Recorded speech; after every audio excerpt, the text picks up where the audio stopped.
throughout the course of today's session, we've not only been all over the world, we started in Tanzania talking about different forms of communication, and a fantastic talk there from Anna. We've been to Ireland, but also hearing about how do you get lots of societies, for example, to collaborate together, and then to Australia, hearing more about, of course, those academic collaborations, and then coming back here to Europe, and Estelle really saying, well, hang on, here are some frameworks or a framework we can utilize to help us really understand how do we get that collaboration to work. And then Helen bringing in a case study there that's directly applicable to anything, anywhere, but coming from a very different sector compared to raw materials. But Oliver comes to us from the Department of Business and Trade in the UK government, and we've met because Oliver is holding the pen, or very close to the pen, with regards to the updated a strategy with regards to critical materials here in the UK. Now, it's an auspicious day, Oliver. We don't need to talk about different countries and deals that may or may not be signed with regards to those raw materials that are out there.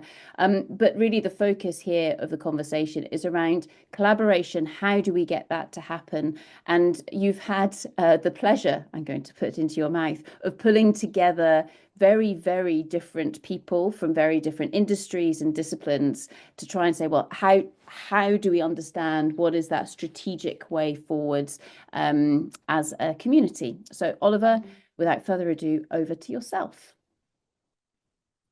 Thank you very much, Sarah. Really appreciate the warm welcome. I hope Jocelyn's going to be able to share a couple of slides from her side.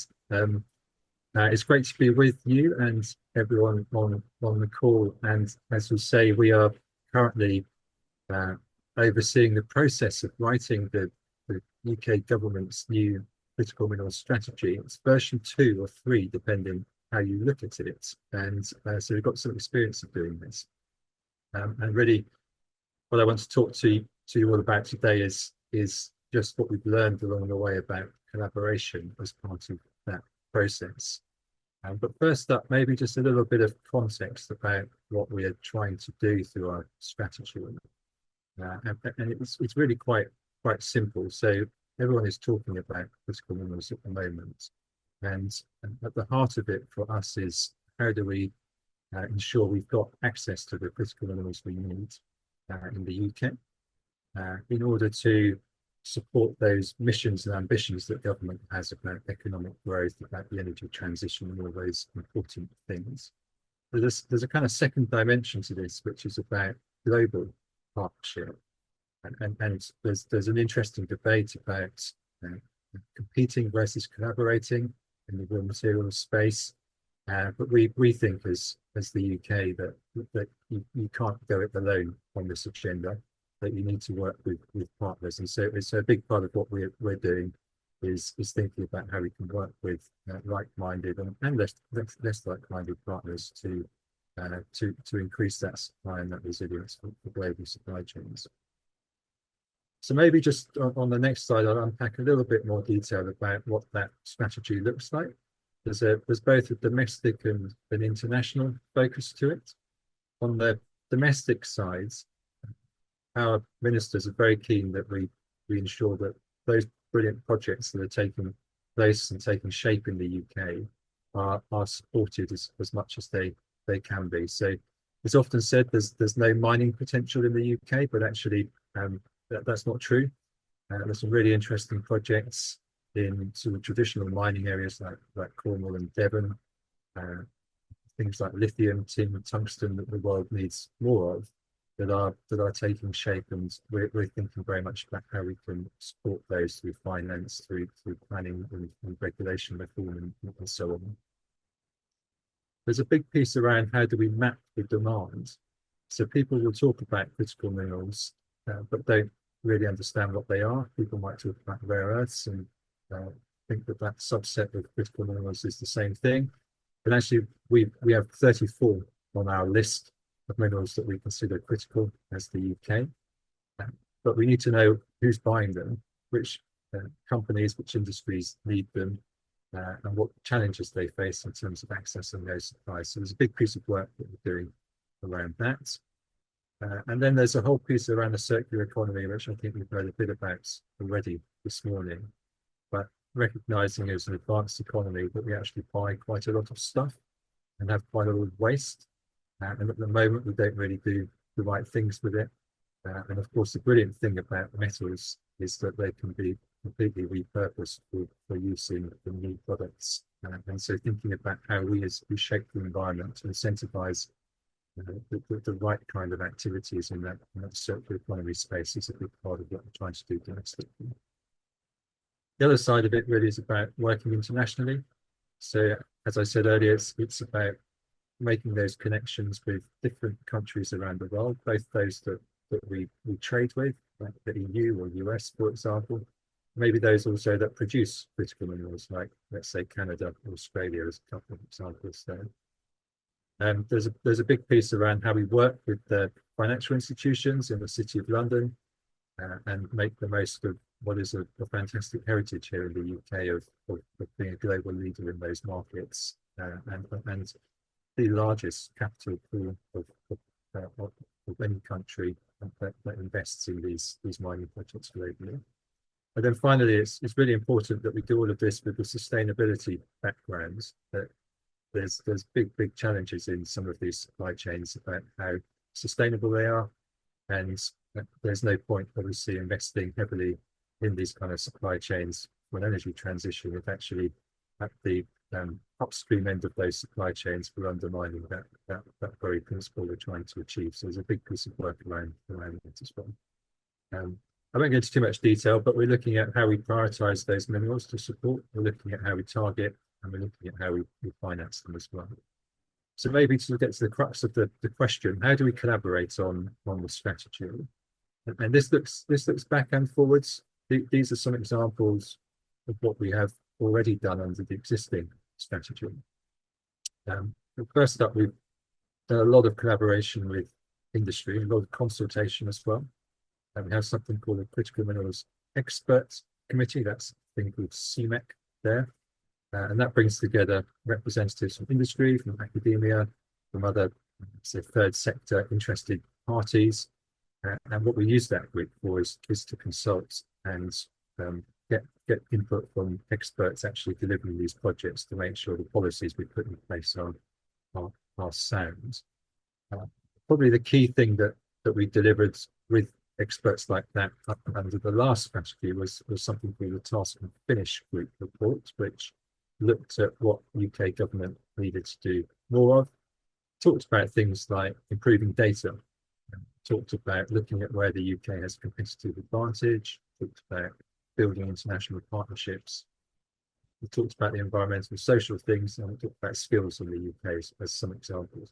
So all of those things actually now have been built into the new strategy. So I like to think that when people give us suggestions, we actually do something with them rather than put them on the shelf. But that's the key point, I think, around that consultation. It's not just a process, but it's something that we use actively to try and shape policy. More recently, we've done some work with a consultancy called Fraser Nash on the midstream in the UK. So that's the refining, processing sector of these minerals and recycling. And that, again, has come up with some really interesting findings, talking about things like the energy costs in the UK, waste classifications, talking about planning and permitting regional clusters, just a few examples of some of the recommendations that they have come up with. And we're actively now trying to find ways of building those into the new strategy. So if we move on, I mentioned earlier finance, and I think this is quite an interesting way where government and industry can work together. So there's a few examples here of what we've done as UK government. We've established a national wealth fund, which obviously is there to support now the industrial strategy, the new government's industrial strategy. But it also, as part of that, is financing and investing in certain critical mineral and mining projects in the UK. One recent example there is Cornish Metals. It's a tin mine in Cornwall, and the National Wealth Fund has put about 28 million pounds into that latest fundraising round. And by doing so, we can get these projects off the ground and actually make a reality of some of the ambitions we have through the strategy in a way that isn't always possible just with private finance alone. It provides that confidence. Slightly kind of earlier in the project life cycle, the Automotive Transformation Fund, that's a £1 billion fund, which I think has been hugely successful. And it invests, again, it gives grants into slightly earlier stage development of projects in the UK in the auto supply chain. There's a few examples here. Some of them are more upstream in terms of mining projects. Some of them are more about recycling, like Altilium, looking at how you can recycle end-of-life car batteries and get the metals out of them again. And then looking internationally, UK Export Finance is stepping up its ambition, wants to finance projects overseas that could supply the UK manufacturing supply chain. And it will do that on the basis of contracts between buyers in the UK and suppliers overseas. So some really interesting kind of financing tools, some of which are already proving their worth, and others which in time we hope will deliver real success. It's another dimension to this is a bit broader than finance. This is really about how all the different bits of the ecosystem in the UK need to work together. So there are the investors, there are the traders, there are the experts in geology and mining. There are those that set the rules of the game. And the fantastic thing about the UK is that we have so many of those areas of expertise co-located in one place. But the trick sometimes is making sure that they work together as efficiently as possible. We don't just always do the same things they've always done. So it's thinking about how can we get that group of partners to collaborate on the best possible outcomes, the win-win outcomes, where everyone gets a bit more business and we respond to those challenges around critical mineral supply that we talked about at the start. A couple more things that just to flag up, but one is around research and innovation. I think this is a really interesting piece. This is on the next slide. But we've run a program called Climates, which provides grant funding for early stage projects. And again, it's a collaboration. Yeah, we can go to the next slide, Jocelyn, if you want. It's a collaboration, jumping around on my side. It's a collaboration between, again, different companies. And this one's really interesting example, I think, because this is in the rare earth supply chain that helps to produce those permanent magnets that are so crucial to things like electric vehicles, wind turbines, and so on. And so we have in Ionic a fascinating company in Belfast that's recycling these metals into permanent magnets, into rare earth materials. Then we've got Lesco and Metals who do the alloying process for this. And we've ultimately got them Ford who use these end products in their supply chains. That's been very successful as a pilot, and there's real ambition to see what we can do to build more on that. And indeed, through our strategy, the more money we can get from what is still a relatively tight fiscal environment this year, the more we'll be looking to do in that space, not just in this supply chain, but expanding out to other minerals as well. And then probably the final thing I'll just touch on is international collaboration. So we have been super active running around the world, talking to people, and actually people keep coming to us and wanting to talk to us as well. We do that on a number of different levels, bilaterally with specific countries, signed a range of agreements, and those agreements really do a number of things. They're sort of about building bridges fundamentally between our economies. So, very simplistic level, there's some groundwork things that we do very well here around geological surveying and so on, which we connect with the rest of the world, particularly in areas where those surveying skills are maybe not so deep.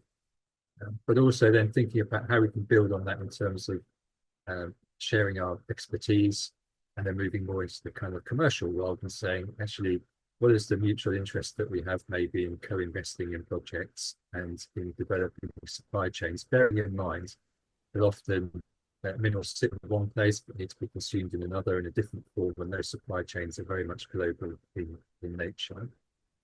There's a whole range of conversations then that go on at a slightly more multilateral level. So G7 is taking a very close interest in critical minerals this year, as is the G20. In fact, it's hard to find any multilateral organization that isn't claiming a bit of a stake in this area, and that's one of the challenges. But through these organizations, I think they're very helpful in setting the rules of the game in terms of how sustainability should be applied to mineral supply chains, how partners should work together in different ways. And maybe one final facet of that is the Mineral Security Partnership. So it's a bit more of an informal network, but it brings together 15 or so like-minded countries, including the UK, and we pick projects. Governments don't pick winners, but we do pick projects to support through that process and promote. And the idea is that people work together to collaborate on making those projects a success, whether it's in terms of financing, in terms of identifying who the buyers of those products might be from those projects, and so on. So that's kind of a little whistle-stop tour through what we're doing in terms of collaboration. We're very much in the middle of it at the moment, Sarah. So we very much welcome anyone to come and talk to us more about it at this time. Happy to take some questions. Fantastic. Thank you very, very much, Oliver. Round of applause, everybody, for the brilliant Oliver Richards.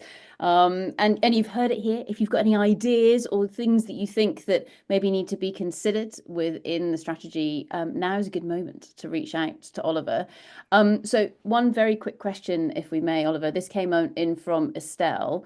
And Estelle's asking, with her hat from the G7 Gender Equality Advisory Council on her head, to what extent is the critical mineral strategy here in the UK putting human rights, gender equality, etc., in its heart?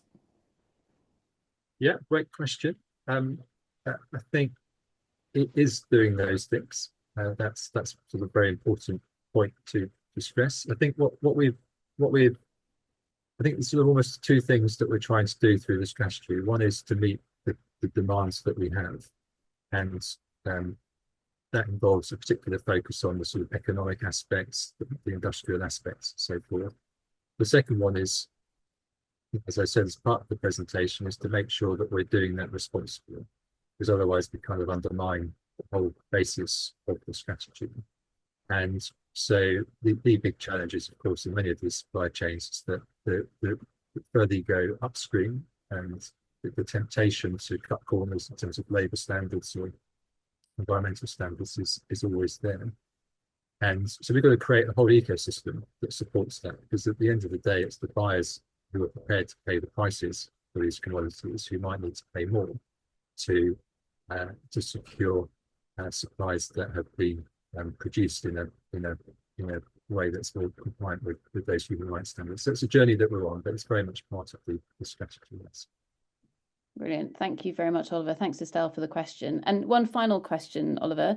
In terms of the kind of the direction of travel, we've heard a lot today about people saying it's really important to understand, which way is somebody trying to head, or a group of people trying to head. And of course, that's something where the industrial strategy, you alluded to that in your presentation, that provides that direction. Is there anything you want to say about the industrial strategy, or I guess living and working in a democracy, knowing that actually sometimes that strategic direction does change? So when you're trying to put in place something that's really long term, such as a critical minerals strategy, not knowing which way we're heading or having more direction in terms of which way we're heading is really important. Yeah, I think there's a sort of global and domestic dimension to this. If you look globally, of course, the talk is about, you'd say, resource nationalism and industrial strategies and bringing things closer to home. So that's kind of, it feels like a bit of a global backdrop to this. For us as the UK, this government has been very clear about its ambition to do that in certain aspects, and we've seen what's happening with the steel industry in the UK recently as perhaps the preeminent example of that. Things can change. I think for those of us looking in government, though, what we do What we do say, and we're quite happy about in a way, is that obviously our new government arrived last year, and it's been less than a year in office. It should have another 4 or so years ahead of it. When you look at the kind of instability often as a feature of democratic politics, that feels like a bit of a luxury to have 4 years ahead of you. So I think there's quite a lot we can do in 4 years. And actually, what we're doing now across government in terms of developing the industrial strategy or the critical minerals strategy, we hope will set a kind of reasonably firm foundation and a reasonably stable way forwards, which isn't always the case. That's Brilliant. Fantastic. Thank you so much, Oliver. And really great to see the latest iteration of the critical minerals draft strategy that will be coming out soon, I'm sure, sometime over the summer. Is that what we're aiming at? indeed. Excellent. Fantastic. Thank you very much, Oliver. Round of applause, everybody. Brilliant.